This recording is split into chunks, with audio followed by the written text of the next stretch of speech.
What's up everybody, and welcome back to the channel. Welcome back to another video. I appreciate you being here. Today we are going to be going over what I wear to be able to continuously ride throughout the winter time here and to be able to ride all year round. But before we get into that, roll the intro.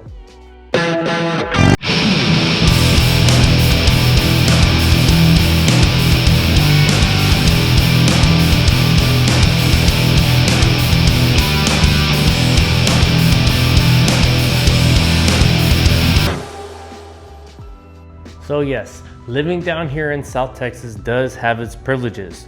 We are able to ride all year round.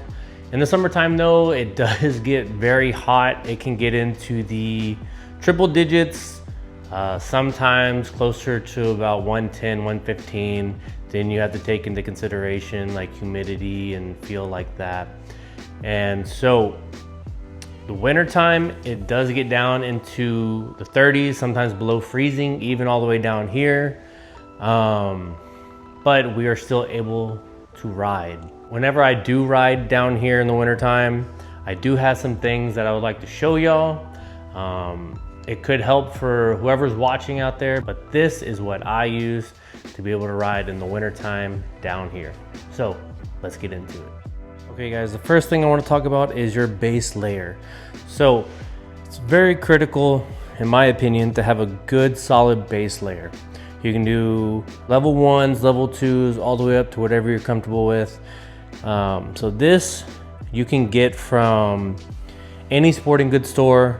You can get it from Academy, Walmart, Bass Pro Shop, Cabela's, wherever you want to go to get it, right? So this is what I use whenever it's cold outside as my base layer. Next, I'm gonna go over 2 different types of jackets that I wear. I have my Carhartt jacket, right? It is waterproof and it is, I believe, the level 2 quick duck jacket. I've had it since I was in the Navy when I got it in Maryland. Super warm. You can wear gloves with this very, very easily, right? So look, your quick duck. You can put your gloves around this wristband ring and you don't have any issues. Then I also will go back and forth with that one and this Harley jacket. So this Harley jacket, my wife and I actually found at a little swap meet that we went to. It's actually super warm. I was honestly surprised at it on the inside. Honestly, I don't know how old this jacket is, but I saw it and I just had to have it. The other thing that I really like, and I know this is super dirty because I haven't washed it since the last winter that we had, but it's dirty because there is horse dirt and all that on there and cat hair. But this is the level 3 quick duck Carhartt overalls, right? Super, super nice and warm. It helps protect from wind chill and stuff like that. And it's highly insulated in here. Put your clothes on and then you put this over the top. And I recommend getting a size up more than you normally wear. So I usually wear larges, but since you're wearing all your clothes underneath, I have the extra large tall. And for riding, I think the tall would be better because it allows for whenever you sit down to have more room. Next, I do sometimes like to wear this Kimimoto vest whenever it gets around freezing. I can put this on underneath my jacket and on top of my base layer. And I don't have the battery hooked in right now, but it goes in right here. But you have your different modes also. So you have your front, your back, and this is for all of it. You click it. I think it has 2 or 3 riding modes for like warm, hot, and the hottest. Super nice to have. And then the next thing I have are the Moto riding gloves. These things come in handy. These also have 3 riding modes. So let me turn it on. You have the hottest mode right here, which is red. You have the medium mode, which is blue. And then you have your lightest mode, which is green. So that's going to be the lowest temperature on there. And then to turn it off, hold it down and it turns off. These things also have knuckle protection. They also have your hand protection if you were to go down. It's got the carbon fiber right here, has great grip, super warm, and it also has a little visor squeegee on there, which I like for in the rain. And yes, these are waterproof. And next, I wear this LS2 Advanblack carbon fiber helmet. This thing is absolutely amazing. Let me show you. So if you know anything about this helmet, or if you don't, this helmet is very lightweight. This one is carbon fiber. I do have the Advant helmet for my wife. It is not the X. The X is more of a race style helmet, right? And let me show you the difference. So this is my wife's Advant helmet, and this is my Advant X carbon helmet.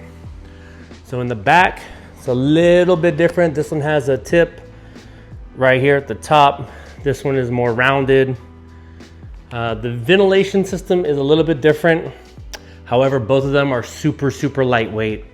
The field of vision on these things are incredible.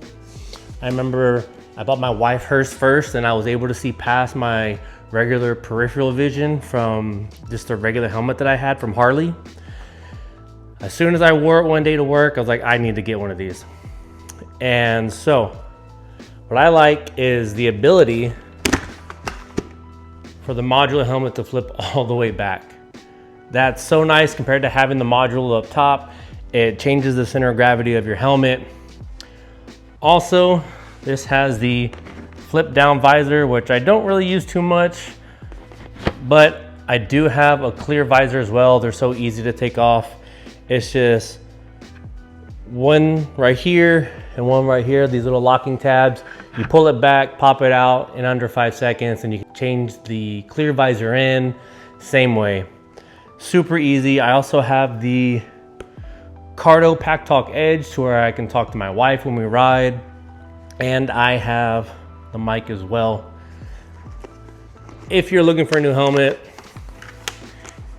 you gotta try out this helmet. Super lightweight, very nice to use. So also what I like to use for my riding boots are actually these Red Wing boots. They are composite toe, they are slip resistant. These things are super comfortable. These also have the BOA system. Click it and tighten it. I don't like worrying about strings coming undone when I'm riding. I've had that before. My shoe almost got caught in my chain when I was riding my sport bikes back in the day. I prefer no strings when I ride. But these BOA systems have been out for a while. I used to have them on my Nox Handroid race gloves that I had. Amazing, amazing technology. As soon as I saw these, I had to get them. Red Wings are also super comfortable, super lightweight. If you're looking for a pair of riding boots and you want to make sure you have good footing, good traction, good toe support and stuff like that, good ankle support, check out Red Wing, give them a shot. Also, what I wear on my feet for my socks is actually just gonna be your standard winter sock. The more thicker wool-like material, the better. My bike doesn't have the lower fairings on it. I might get around to buying them. I don't know. It doesn't really bother me too much, especially since I have my boots and my socks. My toes don't really get that cold. But it is kind of annoying whenever it does rain a little bit. However, I do have my rain weather boot covers that I can put on, and then I can still be able to wear my overalls with them. So it's kind of a, do I really want to get them? Do I want to spend all that money? I might down the road, but right now I'm good. They do those lower fairings that they have for your crash bar. You can put a little extra stuff in there for storage, but other than that, they just help with the elements as well. This is what I have to be able to ride year round down here. If you're in Texas or anywhere else, maybe look at giving this stuff a shot. Carhartt does make a level 4 quick duck coveralls and overalls. I personally prefer the overalls just because I can quickly put everything on, and then that goes over the top. And then I can put my jacket over the top, or even my riding vest. And then they're easier to come off than the coveralls, but that's just a personal preference. I really like the Carhartt stuff. You know, I've used them for, I don't know, 10 years now. Stuff is just really good. Whenever I was still stationed in Maryland in the winter time, that's what I wore off duty, and it just kept me warm. I'm sure a lot of y'all know about Carhartt and use Carhartt, but if you don't have any of this for your riding, check it out. But next, let me show y'all my MotoGP collection. I am a massive fan of MotoGP, as you can see. Also World Superbike, Moto America, any type of racing on sport bikes. So let me show y'all what I have so far. So first, this is my autograph photo of David Alonso, the Colombian. This is from his World Championship year 2024. In 2025, he was a rookie in Moto 2. He got moved up. Did surprisingly well for his size. He did get his first win. Next one. This is my autographed Marc Marquez photo. This is his second consecutive win in Austin. He took the inaugural year in 2013, which I was at. Right here. I wish I still had those videos and photos to share, but I no longer have any of those, unfortunately. But I do have the memories, which is something I'll always have. And I have these. Next, I have Alex Marquez, Marc Marquez's little brother. This is from this year, 2025, where Alex actually came in second place behind his brother. This is the first time that the MotoGP World Championship has had brothers in first and second. And this year, Marc was on the factory Ducati team, and Alex was on the Gresini Ducati team, which is a satellite team, right? So Alex, after all these years, finally got his first victory in Jerez, his home race, and he actually won 3 races this year, which is something incredible for him. Next, I have his teammate this year, rookie Fermin Aldier, who actually won Rookie of the Year. He did surprisingly well compared to the other 2 rookies, Ayagura and Sankyat Chantra, who was on the LCR Honda, and Ayagura was on the American-based team Trackhouse Aprilia. Fermin was on one of the best Ducati teams possible, with possibly the best Ducati bike that has been produced in a very long time. It is the bike that won last year's World Championship. It is the GP24 bike. This year, the 2025 bikes did not match up to last year's 2024 bike, but Marc Marquez, being Marc Marquez, can just ride anything that he's on. And that's why he won.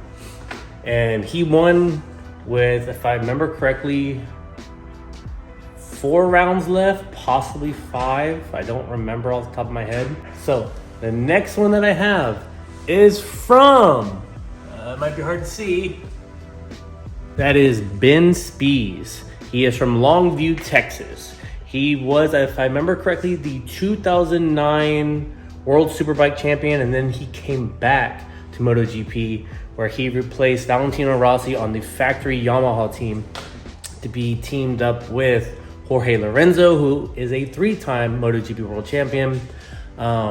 This photo is actually has part of his race leathers in there from his one and only victory in the MotoGP class, which, if I remember correctly, was at Le Mans in 2012.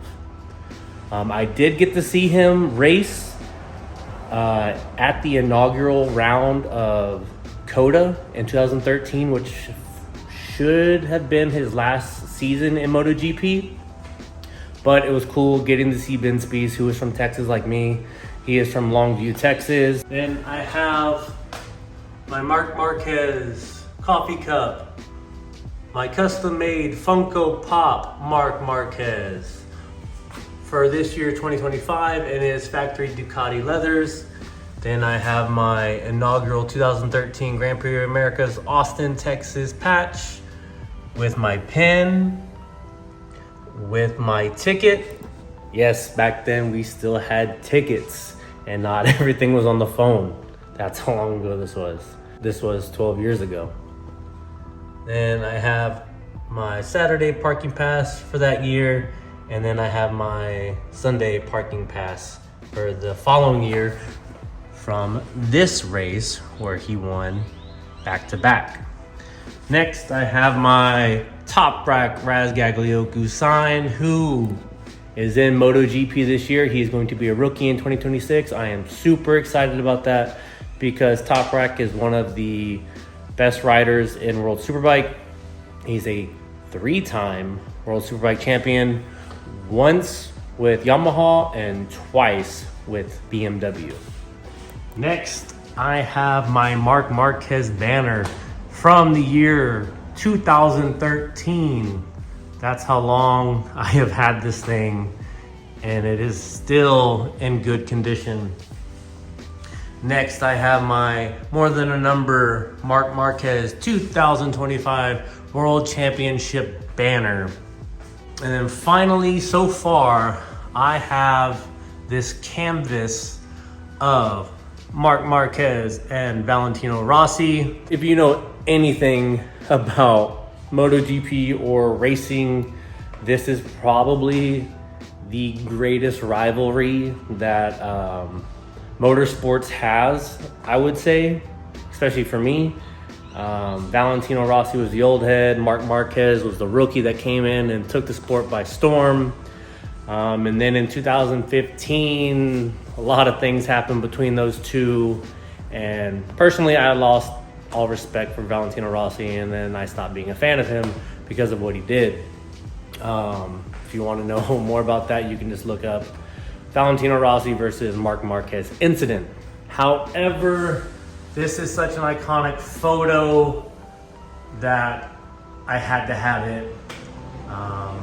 Marc Marquez on the factory Honda, the Repsol Honda, and Valentino Rossi, the doctor, on the factory Yamaha M1. So yes, I am going to hopefully be getting a Jorge Lorenzo autograph photo that I've had my eye on. It is one of him when he is on the factory Ducati team in 2018, and in the shot behind him, Marc Marquez is right there. And my favorite racer, if you cannot tell, is Marc Marquez. I've been following him since 2011 when he was in Moto 2, and then he came in second place that year in Moto 2 and then won the World Championship in 2012, and then got bumped up to the GP class, and is the youngest rookie to ever win a race. He is the youngest person to win a world title, and he was a rookie that year. The Ant from Cervera is insane. If you are on my channel and you have never watched MotoGP, you need to watch the 2026 season. You can go back, watch the other races, the other seasons, and just watch it how insane these guys are, especially with the new bikes, with the aero packages, the ride height devices, the whole shot, everything. It's insane. But if you haven't seen it, highly recommend checking out MotoGP, World Superbike, and Moto America. Fun fact also, 2026, Harley-Davidson will have the Baggers Championship in MotoGP with 6 rounds, and one of them being in Austin, Texas. You gotta go check that out. If you know about MotoGP or racing, but you've never been, you need to go. These bikes are so loud, so powerful. It is the horsepower rodeo. It is insane. Go check it out. Okay guys, there you have it. That is going to wrap up another video. I appreciate you watching. Like, comment, subscribe, share with your friends. As you can see, Mario's bike is here. He just got done dropping it off. We are going to be installing some parts on that, so stay tuned for the next video because it is going to be Dyna Days episode 2. And then he's gonna be over here to help me work on it, and then I'll have him go over everything that he has done and everything that he's gonna do soon, and just give you a quick little rundown on his bike. So until then, remember, ride safe.